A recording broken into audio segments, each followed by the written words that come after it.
Here we've got two bean-to-cup coffee machines, the DeLonghi La Specialista and the Sage Barista Pro, and we're going to run through the similarities and differences of each to see how they stack up. These coffee machines both work in a similar way in that they grind coffee directly into the portafilter. You then tamp the grounds with the tamper that's included. Tamping works differently on each machine. With the Sage, you have to move the portafilter and tamp manually. With the DeLonghi, there's a built-in lever which makes tamping easier. You then need to reattach the portafilter to extract your coffee. And for coffees that need hot milk, you've got the milk frothing wand and jug.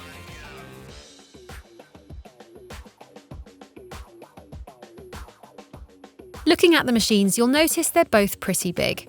You'll need a fair amount of worktop space to fit them in, though the DeLonghi is slightly bigger. They both use 2-litre water jugs, so they cater for big coffee drinking households, and they both have the capacity to make 2 coffees at once.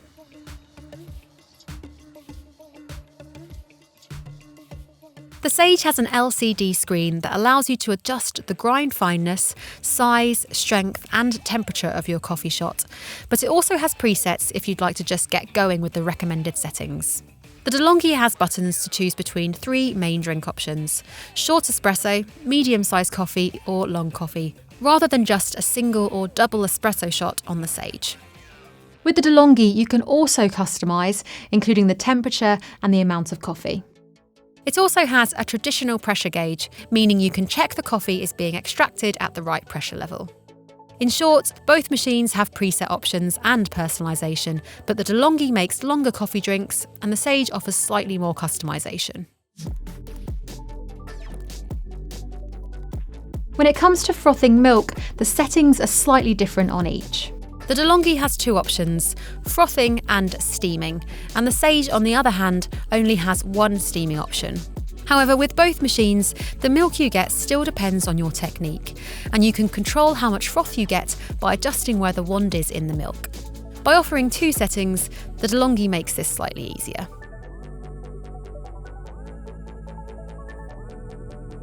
The height of the Sage drip tray isn't adjustable, meaning you might get some splashback if you use a smaller cup. The DeLonghi offers a solution to this with a fold-down cup holder. The Sage comes with a built-in water filter, which the DeLonghi doesn't have. These Sage filters will need to be replaced every 3 months or so, and they usually cost about £14. Both machines will automatically alert you when descaling is required, and you'll also need to clean each machine regularly as well. The Sage has the added benefit here, as it will give you a reminder on screen when you need to do it. With the DeLonghi costing around £700 and the Sage coming in slightly cheaper at £600, these models are by no means cheap. But they aren't as expensive as the very top-end models, which can cost over £1,000. They're aimed at people who want to make artisan coffee and have that hands-on experience. But it's worth noting that it'll take a bit of practice before your flat white looks like one from a trendy cafe. Let us know what you think of these 2 machines in the comments below and whether you think they're worth shelling out for. Log into which.co.uk or sign up now to read our full reviews.